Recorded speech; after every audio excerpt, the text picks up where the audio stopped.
La République démocratique du Congo remercie la Lettonie, le Royaume-Uni Repubulika et Iharanira l'Ukraine pour Demokarasi ya Kongo l'organisation de cette irashimira réunion Latvia, importante selon Ubwongereza na le Ukraine formulaire kuba bateguye ainsi iyi que nama tous y'ingenzi les igamije intervenants pour leur kuganira ku Burundi, contribution. ndetse irashimira Le byibanze thème qui nous rassemble ibitekerezo aujourd'hui bose revêt une bya bose ku importance musanzu wabo. particulière et nous rappelle Insanganyamatsiko que yaduteranyirije même hamwe dans les uyu situations munsi de ifite conflit akamaro armé kihariye les kuko plus itwibutsa complexes, le ko droit ariyo international humanitaire haba hari demeure amakimbirane akomeye applicable yitwaje et doit intwaro être ari respecté muri par kiriya toutes les gihugu. parties.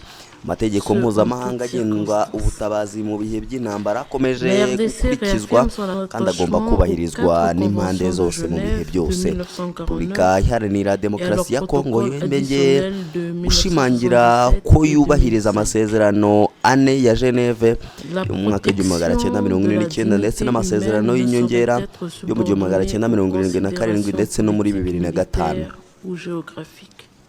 Kurinda icyubahiro Alors que les n'agaciro ku muntu perspectives d'une ntibishobora issue gushyirwa rapide ku au ruhande conflit kubera inyungu za demeurent politike, incertaines, za gisirikare la cyangwa République zishingiye démocratique du ku karere. Congo reste Mu gihe profondément hakomeje préoccupée kuba par la poursuite des ukutamenya neza niba hostilités et intambara leurs izarangira conséquences vuba, humaines, Repubulika Iharanira Demokarasi ya politiques Kongo et ikomeje kugira sécuritaires. impungenge zikomeye En ku effet, kuba imirwano chaque ikomeje jour ndetse n'ingaruka supplémentaire zayo de ku guerre bantu, kuri comporte son politike lot de ndetse no ku victimes, mutekano. accentue les souffrances des populations Koko rero civiles, buri munsi alimente les wongeyeho fractures w'intambara internationales ubuzanya et fait peser une menace abahitanwa persistante sur le nayo, maintien de la kongera paix et de la imibabaro sécurité y'abaturage internationale. b'abasivile, ugakomeza gucamo ibice umuryango Fidèle mpuzamahanga à la ndetse position constante ugashyira mu qu'il kaga défend au amahoro sein du Conseil n'umutekano de mpuzamahanga. sécurité, Gukomeza mon pays reste igihugu cyanjye convaincu gihoraho qu'il ne peut y avoir de muri uyu solution mwanya militaire à kigaragaza cette crise. mu kanama En k'umuryango effet, w'abibumbye plus le conflit gashinzwe se umutekano, prolonge, plus les Repubulika Iharanira Demokarasi ya perspectives d'un Kongo règlement durable ikomeje kwemera ko s'amenuisent. iyi ngingo idashobora Seule une kubonerwa désescalade igisubizo cya progressive, gisirikare gusa. un engagement sincère Uko des amakimbirane parties en faveur akomeza du niko dialogue amahirwe et yo des kubona efforts igisubizo diplomatiques kirambye agenda constants agabanuka. permettront d'ouvrir la voie à un cessez-le-feu igikenewe ubu ngubu qui est ni un ukugabanya préalable ubushyamirane gahoro indispensable gahoro, à une impande cessation zihanganye définitive des zikagira ubushake hostilités nyabwo et à une paix bwo durable. kuganira, ndetse hakabaho imbaraga Madame za la diporomasi Présidente, zihoraho. le gouvernement de mon Ibi pays nibyo estime byafasha qu'il est kugera ku guhagarika particulièrement imirwano important que notre débat by'agateganyo, hari d'aujourd'hui nabyo by'ingenzi ne mbere yo contribue kugera ku pas à guhagarika burundu polariser imirwano davantage les no mu positions. mahoro arambye.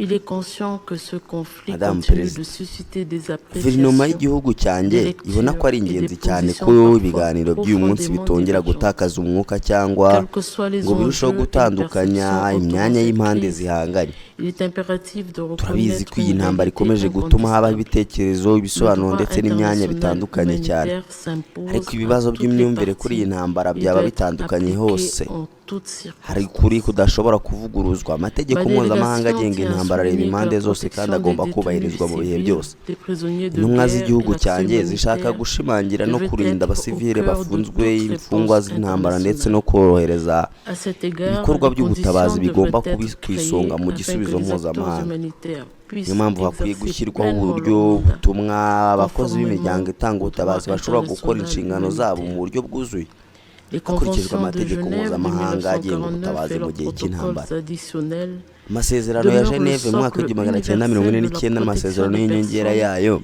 qui ne participent hakomeje pas kuba ou ne umusingi participent rusange wo plus kurinda abantu batari aux mu mirwano hostilités. cyangwa batakiri Les prisonniers muri de yo. guerre, les civils Imfungwa détenus, z'intambara, ainsi que toutes abasivile les bafunzwe personnes ndetse hors de n'abantu bose combat batakiri mu mirwano doivent bagomba être gufatwa mu traités buryo avec bwa humanité kimuntu et kandi dignité, kubahiriza quelles que icyubahiro soient les cyabo ko circonstances du igihe conflit. cy'intambara biba bimeze kose. Aucune violation du droit Nta kurenga ku international mategeko humanitaire mpuzamahanga ne peut agenga être intambara kugomba relativisée. gufatwa nk'aho ari ibisanzwe Toute cyangwa ngo allégation de hirengagizwe. violation mérite d'être examinée Buri dans le kirego cadre de cy'ihohoterwa mécanismes kigomba gukorerwa crédibles, iperereza binyuze mu buryo impartiaux bwizewe et butabogama kandi indépendants, bwigenga afin kugira que ngo les ukuri faits kumenyekane soient kandi établis et que les babigizemo uruhare babazwe responsabilités soient inshingano zabo déterminées hakurikijwe amategeko conformément au mpuzamahanga. droit international. Ni muri urwo rwego ikibazo C'est à la lumière de ces cy'imfungwa principes z'intambara, que la abasivile question des prisonniers de bafunzwe guerre, ndetse des n'abarwanyi civils b'abanyamahanga détenus gifite akamaro et des kihariye muri iki combattants gihe. étrangers Uretse revêt kuba ari ikibazo aujourd'hui une cy'ubutabazi, importance particulière. iki kibazo kigaragaza n'ubushobozi bw'impande zihanganye bwo gukomeza kugira abantu cyangwa kugira imfungwa zo kuganiriraho no gukomeza inzira z'itumanaho, kandi nta gisubizo cya politike cyizewe gishobora kuboneka hatarimo izo nzira.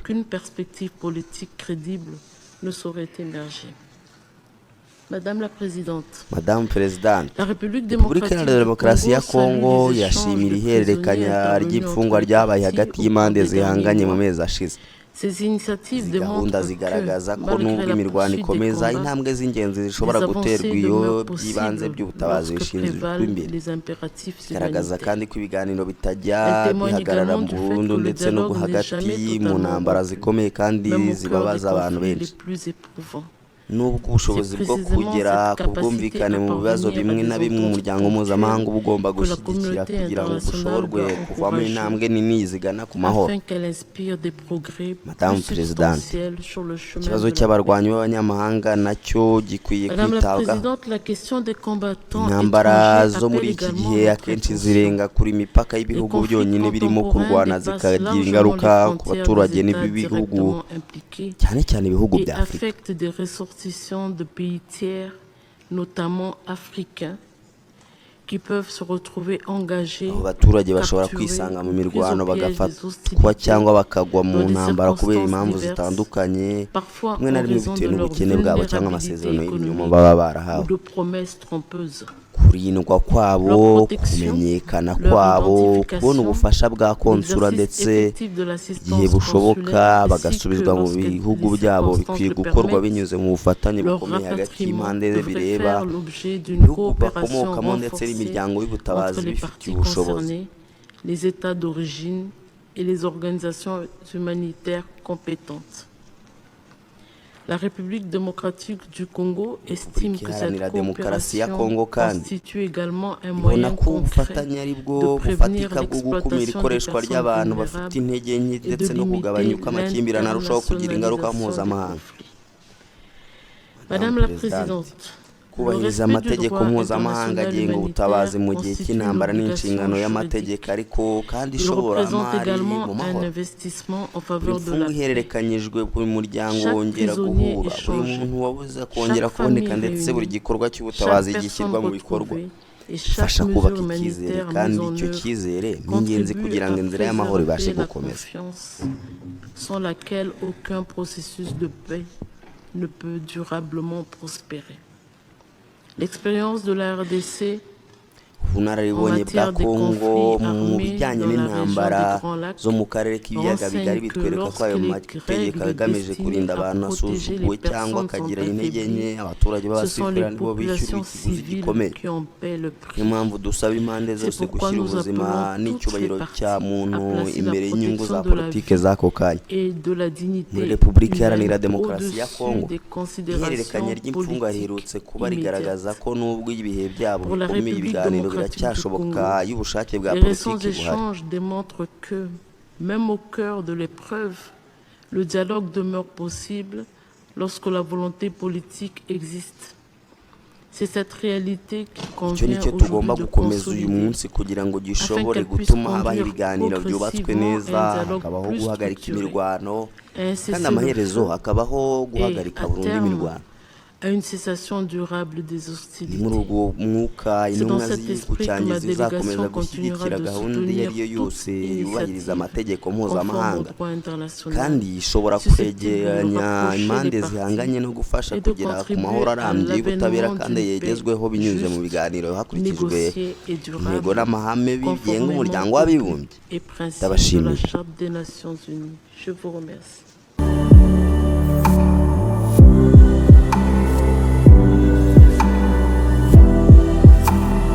Je remercie la Somalie et donne la parole au représentant de la République démocratique du Congo. La République démocratique du Congo remercie la Lettonie, le Royaume-Uni et l'Ukraine pour l'organisation de cette réunion importante selon la formule ARIA, ainsi que pour tous les intervenants pour leur contribution.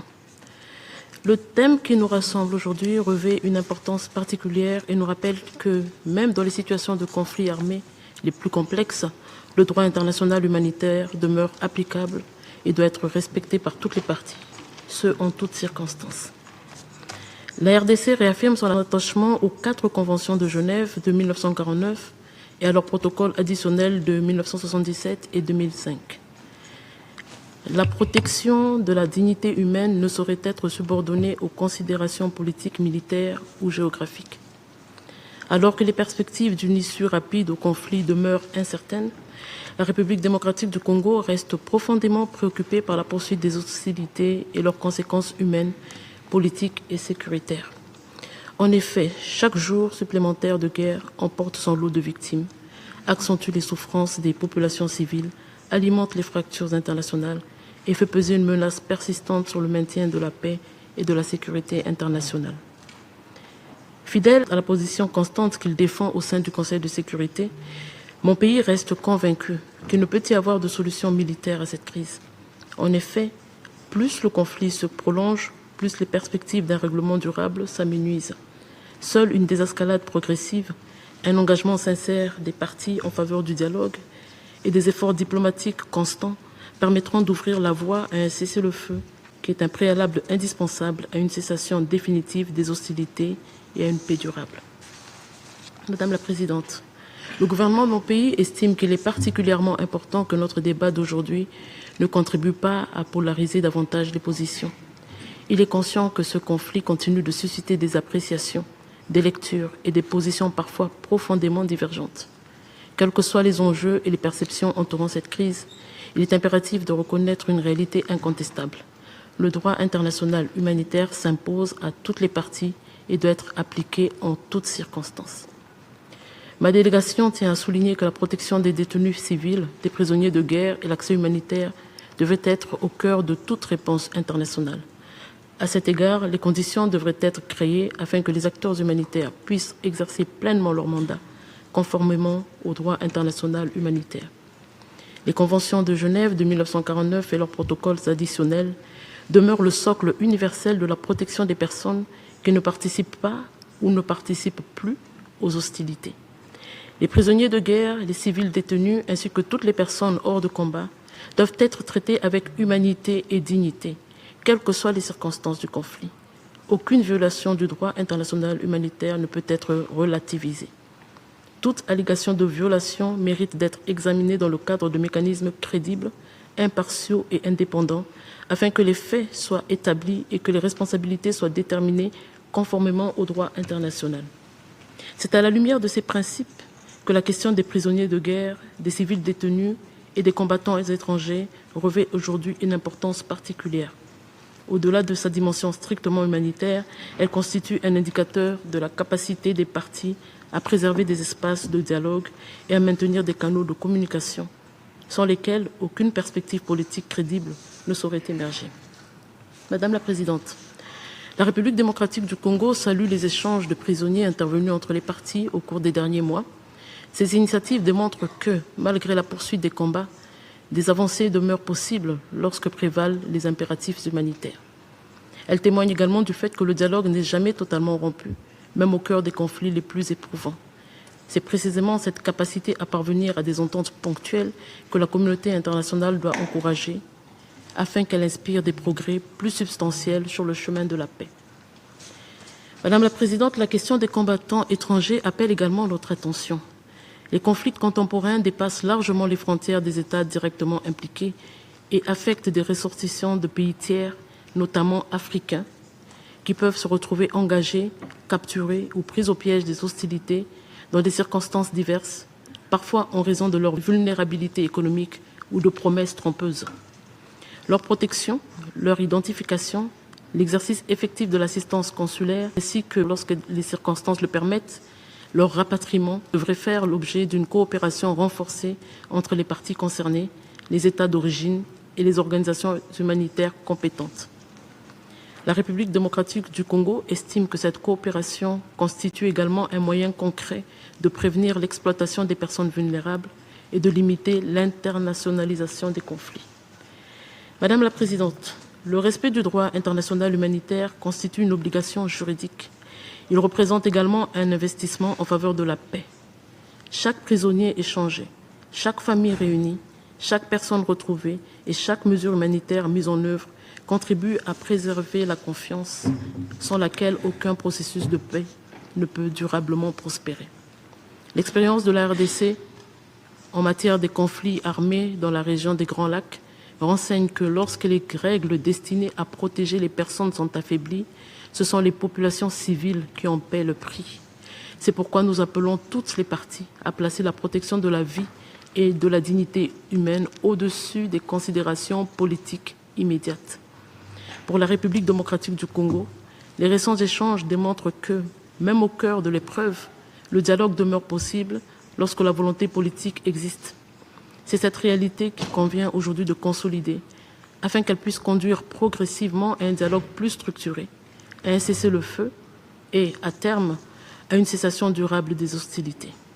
C'est dans cet esprit que ma délégation continuera de soutenir toute initiative conforme au droit international, susceptible de rapprocher les parties et de contribuer à l'avènement d'une paix juste, négociée et durable, conformément aux buts et principes de la Charte des Nations Unies. Je vous remercie.